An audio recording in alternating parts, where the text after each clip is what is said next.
Morning बच्चों, कैसे हैं आप सब। क्लास 7 की मैथ्स की क्लास में आप सबका स्वागत है बच्चों। और हम पढ़ रहे थे इकाई 7 वाणिज्य गणित। बच्चों 7E जो अभ्यास है वो हम लोगों ने स्टार्ट कर दिया था। इसके क्वेश्चन नंबर 6 तक के सवाल जो है हम लोगों ने हल कर लिए हैं बच्चों। आगे हम बढ़ते हैं क्वेश्चन नंबर 7 से। क्वेश्चन नंबर 7 है बच्चों, कितने समय में 7,500 पर 11% वार्षिक दर से साधारण ब्याज जो है वो 4,125 रुपये हो जाएगा। तो यहाँ पर हमें समय ज्ञात करना है, बाकी चीज़ें जो हैं दी हुई हैं। तो हमारे पास साधारण ब्याज का फार्मूला कल हम लोगों ने पढ़ा था, आप लोगों को याद ही हो गया होगा बच्चों कि साधारण ब्याज बराबर क्या होता है, मूलधन गुणे दर गुणे समय बटे 100। तो आइए देखते हैं इस प्रश्न को कैसे हल करेंगे। बच्चों जो चीज़ें सवाल में दी हुई हैं उन्हें आप पहले लिख लीजिएगा। तो जो चीज़ दी हुई है उसे लिख रहे हैं। दिया है साधारण ब्याज, कितना दिया हुआ है बच्चों, 4,125 रुपये, ठीक है। और मूलधन भी दिया हुआ है 7,500 रुपये। और क्या दिया हुआ है बच्चों, दर दी हुई है 11% की दर से वार्षिक दी हुई है ये दर, ठीक है। और हमें समय ज्ञात करना है, समय जो है वो हमें ज्ञात करना है। कुछ नहीं, बस सीधे साधारण ब्याज का फार्मूला लगेगा। तो साधारण ब्याज बराबर क्या होता है बताइए, मूलधन गुणे दर गुणे समय बटे 100, ठीक है। याद हो गया ना फार्मूला आप लोगों को। तो साधारण ब्याज का सीधे हमने फार्मूला लगाया बच्चों। अब जो जो चीज़ें दी हुई हैं वो रख दीजिए। 4,125 रुपये साधारण ब्याज दिया है, मूलधन दिया है 7,500 रुपये, समझ में आ रहा है ना। दर दी हुई है बच्चों 11%, समय हमें ज्ञात ही करना है बटे 100, ठीक। 0 0 कैंसिल हो जाएगा। अब समय बराबर क्या हो जाएगा, समय को इसी तरफ रहने दीजिए, बाकी सारी चीज़ों को इस तरफ लेके आइए। तो 4,125 बटे में आ जाएगा 75 गुणे 11, 75 गुणे 11, ठीक है। अब इसको हल कीजिए तो जो कटेगा बच्चों, किससे कटेगा, 5 से कट जाएगा, ठीक है। 5 से कटेगा, 25 से काट के देखिए डायरेक्ट, चलिए 5 से ही काटते हैं। 5 एकम 5, 2 7 55 25, फिर 5 से काटेगा, 5 8 40, ठीक। और 5 दूनी 10, 55 25, फिर कटेगा 5 3 15, 5 एकम 5, 3 8, 5 छक्का 30, 55 25, फिर 3 से कटेगा, हाँ 3 5 15, 3 5 15, 3 5 15, 11 एकम 11, 11 5 55। थोड़ा काटना ज़्यादा लंबा हो गया है, आप चाहे तो डायरेक्ट 25 से भी काट सकते थे। तो यहाँ पे समय बराबर कितना आ गया लास्ट में, 5। तो 5 जो है वो वर्ष जो है वो हमारा समय हो गया, 5 वर्ष के रूप में आएगा। तो उत्तर आप अलग से लिखिएगा बच्चों। अतः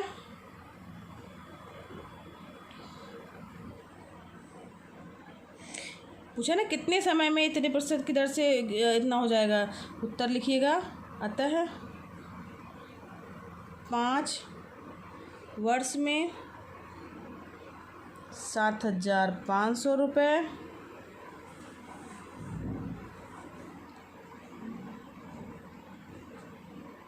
का 11% की दर से ब्याज रुपये 4,125 हो जाएगा, ठीक है। ये आपका आंसर हो गया, समझ में आ गया ना कैसे हल करना है। चलिए आगे बढ़ते हैं। 8वां क्वेश्चन है बच्चों, 1,200 रुपये का 5 सही 1/2 वर्ष में मिश्रधन 1,860 रुपये हो जाता है। तो ब्याज की दर ज्ञात करनी है। बहुत ही आसान है, ब्याज की दर हमें दर ज्ञात करनी हुई है। मिश्रधन दिया हुआ है, मूलधन दिया हुआ है, तो साधारण ब्याज निकल आएगा। तो साधारण ब्याज बराबर क्या हो जाएगा, मिश्रधन माइनस मूलधन। मिश्रधन में से आप मूलधन घटा देंगे तो वो हमारा साधारण ब्याज हो जाएगा। बाकी चीज़ें आपको दी हुई हैं और आप ज्ञात कर लीजिएगा दर साधारण, फिर उसके बाद साधारण ब्याज वाला फार्मूला लग जाएगा, ठीक है। तो ये आपका होमवर्क हो गया, बहुत ही आसान है, करिएगा बन जाएगा आपको। बस आप यहाँ पर साधारण ब्याज ज्ञात कर लीजिएगा मिश्रधन में से मूलधन को घटा करके, ठीक है। अब आगे बढ़ते हैं क्वेश्चन नंबर 9 की ओर। कितने समय में 350 रुपये 2.5% 201/2% वार्षिक ब्याज की दर से 385 रुपये हो जाएगा। तो ये भी बच्चों बहुत ही आसान है। इसमें आपके पास में कितना समय पूछा गया है, बाकी चीज़ें दी हुई हैं। तो और इसमें साधारण ब्याज भी निकाल लीजिएगा। इतना ये मूलधन है जो सबसे स्टार्टिंग में दिया है, ये मूलधन है। मूलधन में से ये मूलधन हो गया और ये क्या हो गया हमारा, इतने रुपए हो जाएगा, तो मिश्र धन हो गया। तो मिश्र धन ये हो गया, मिश्र धन में से मूलधन घटाएंगे तो आपके पास आ जाएगा क्या बच्चों, साधारण ब्याज आ जाएगा। ठीक है, समझ में आ रहा है ना। तो 385 में से 350 रुपये घटा देंगे तो बचेगा हमारा 35 रुपये, वो आपका हो जाएगा साधारण ब्याज। समझ में आ रहा है ना। फिर साधारण ब्याज ज्ञात हो पता हो गया हमें, और ये दर भी पता है बच्चों, और क्या चाहिए है, मूलधन भी पता है, और हमें समय ज्ञात कर रहे हैं। बस साधारण ब्याज वाला फार्मूला लगा देंगे आप इसमें। ये भी बहुत आसान है, कर लेंगे आप लोग, इसको करिएगा, ये भी आपका होमवर्क है। सब में वही फार्मूला लगना है। अब क्वेश्चन नंबर 10 की ओर बढ़ते हैं। 10 जो है वो 10% वार्षिक ब्याज की दर से कितने समय में 200 रुपये 3 गुना हो जाएगा। तो ये हमें जो है ये क्वेश्चन नंबर 10, चलिए आइए देखते कैसे करना है। जो चीज़ें दी हुई हैं पहले हम वो लिख लेंगे। तो हमारे पास क्या क्या दिया हुआ है बच्चों, दर दी हुई है, दर बराबर 10%। ठीक है, और क्या दिया हुआ है, ये वार्षिक दर है तो वार्षिक भी लिख सकते हैं, वार्षिक। अब इसके बाद दिया वार्षिक दर से कितने समय में 200 रुपये 3 गुना हो जाएगा, यानी मूलधन दिया हुआ है हमारे पास में 200 रुपये। ठीक है, 200 रुपये ये दिए हुए मूलधन, और जो है मिश्रधन दिया है 200 का मिश्रधन, 200 का 3 गुना। 3 गुना का क्या तात्पर्य हुआ, 200 गुणे 3 यानी 2×3 6 यानी 600 रुपये। ठीक है, समझ में आ रहा है, 600 रुपये। और समय हमें ज्ञात करना है, तो साधारण ब्याज बराबर क्या हो जाएगा। सबसे पहले तो हम क्या ज्ञात कर लेंगे, साधारण ब्याज कैसे ज्ञात होगा। इसके ऊपर वाले प्रश्न में भी बच्चों आपको यही करना है। मिश्रधन ज्ञात है आपके पास में, मूलधन ज्ञात है, तो आप साधारण ब्याज ज्ञात कर सकते हैं। मिश्रधन में से मूलधन को घटा करके, मिश्रधन में से मूलधन को घटा देंगे तो ब्याज आ जाएगा। मिश्रधन है बच्चों 200 का 3 गुना यानी 600 रुपये। 600 में से 200 रुपये घट जाएंगे तो 400 रुपये जो बचे हैं वो हमारे क्या हो गए, साधारण ब्याज के हो गए। अब साधारण ब्याज का फार्मूला लगा देना है। इसके ऊपर के प्रश्नों में बच्चों बिल्कुल इसी तरीके से करना है। साधारण ब्याज बराबर हो जाएगा मूलधन गुणे दर गुणे समय बटे 100। ठीक, अब मूलधन क्या है हमारे पास में 200 रुपये, दर कितनी दी हुई है, दर जो है 10% की दी हुई है। समझ में आ रहा है ना बच्चों। समय जो है वो हमें ज्ञात ही करना है, तो समय की जगह समय रहने देंगे। साधारण ब्याज जो है 400 रुपये आया है हमारा, बटे 100, 0 कैंसिल हो गया, तो समय बराबर क्या हो जाएगा बच्चों, 400 बटे 10 कट गया, यानी 400 बटे 10। ठीक है, एक मिनट, ये 2 भी है ना, 10 गुणे 2 भी है, तो ये हो गया 0 कट गया, 2 से कटा, 2 दूनी 4 20, यानी 20 वर्ष। 20 वर्ष में जो है 200 रुपये 600 रुपये हो जाएंगे। उत्तर आप अलग से लिख दीजिएगा। अतः 20 वर्ष का समय लगेगा।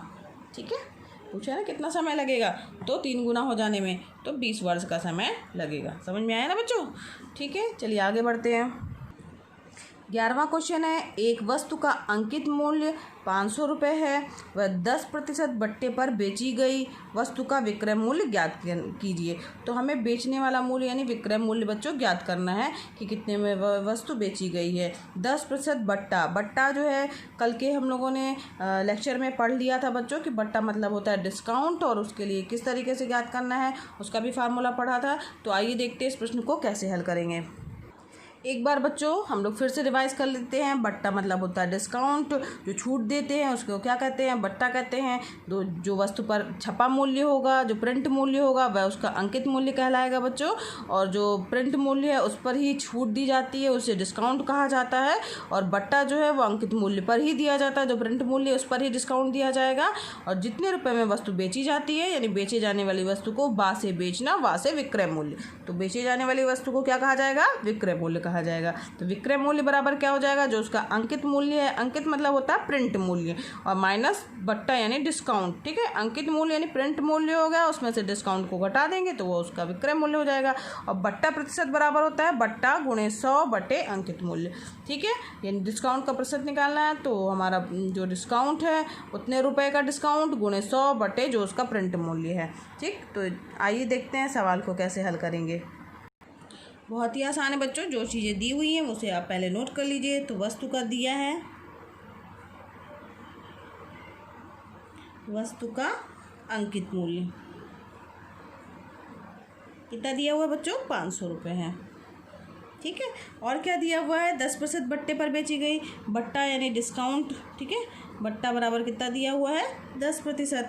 ठीक, और ये प्रतिशत के रूप में दिया है। और बट्टे की राशि क्या दी हुई है, कितने रुपए का डिस्काउंट दिया है, तो बट्टे की राशि, ठीक है, डिस्काउंट की राशि कितनी दी हुई है, 500 रुपये का 10%, 10% दी हुई है ना, सॉरी 10%।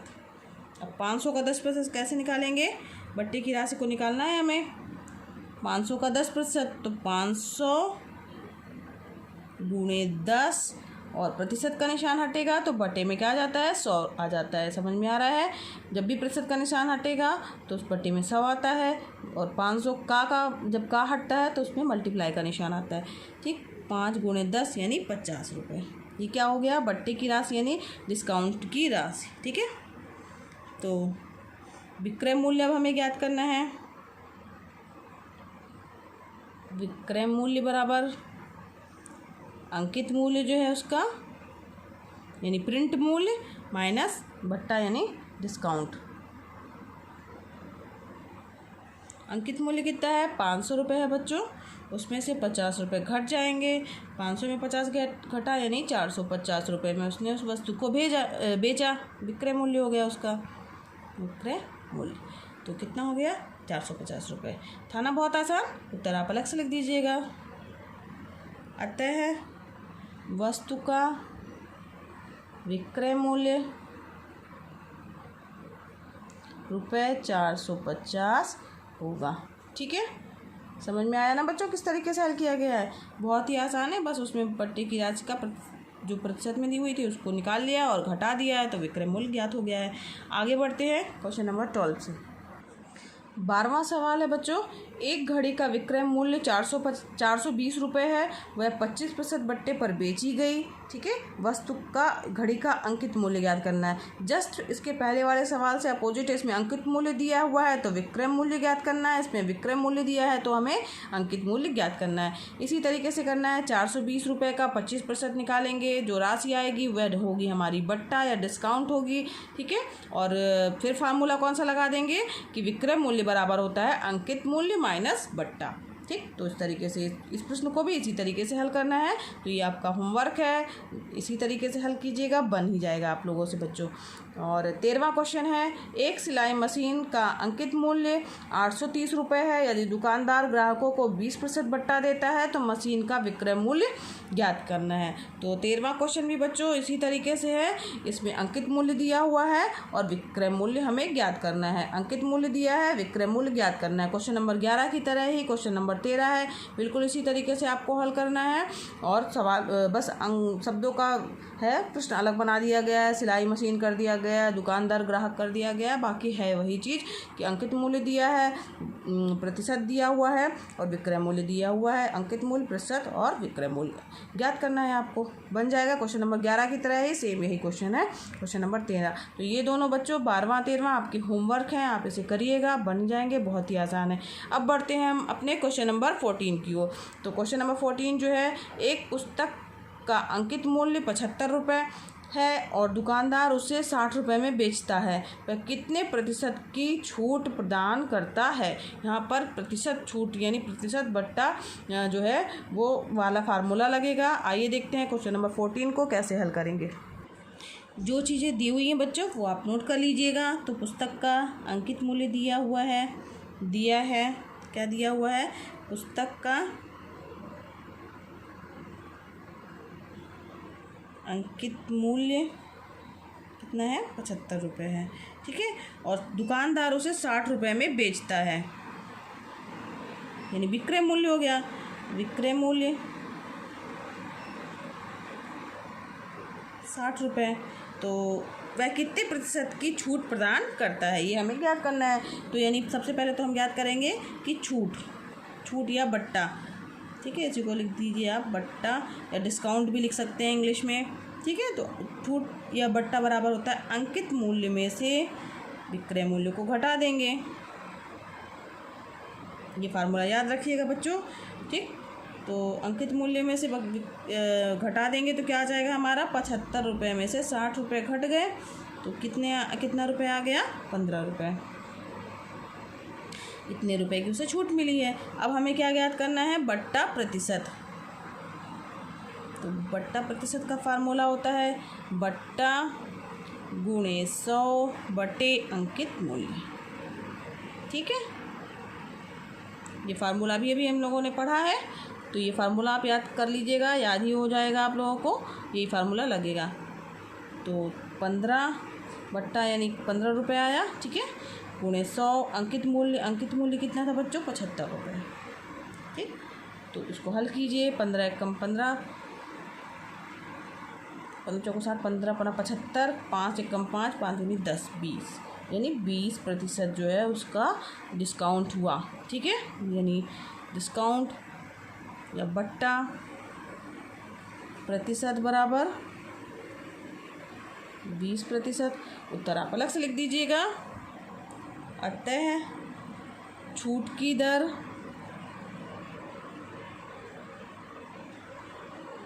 20% होगी। कितने प्रतिशत की छूट थी ना, पूछा था प्रश्न में, तो 20% होगी।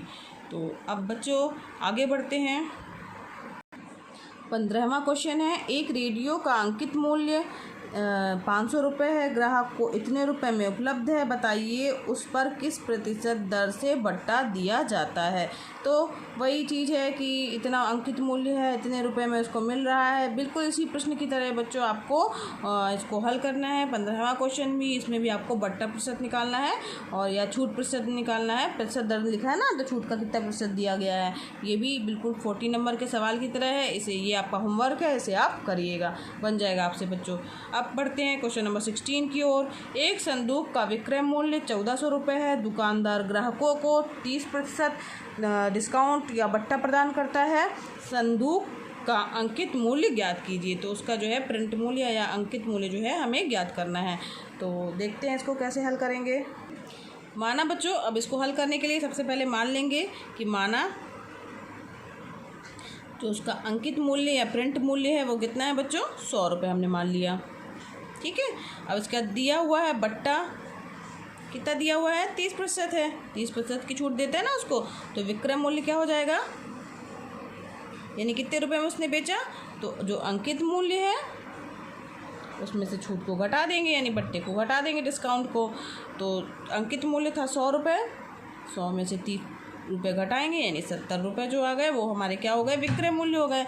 इतने में उसने 70 रुपये में चीज़ बेची है, ठीक है। अब हमें क्या ज्ञात करना है कि चूँकि विक्रय मूल्य 70 रुपये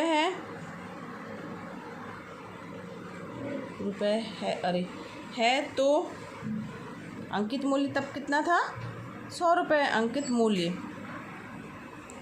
100 रुपये है, ठीक है। इसलिए 1 रुपये के लिए निकालेंगे तो क्या हो जाएगा, 100 बटे 70, ठीक। अब इसके बाद और आगे जब विक्रय मूल्य 1400 लिखा है ना प्रश्न में, 1400 है तो अंकित मूल्य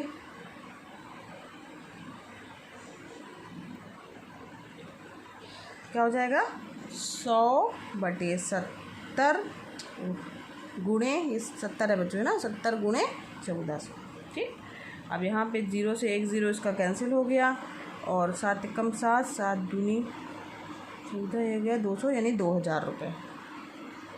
2000 कितना आ गया आंसर? 2000 रुपये। उत्तर आप अलग से लिख दीजिएगा। आता है संदूक का अंकित मूल्य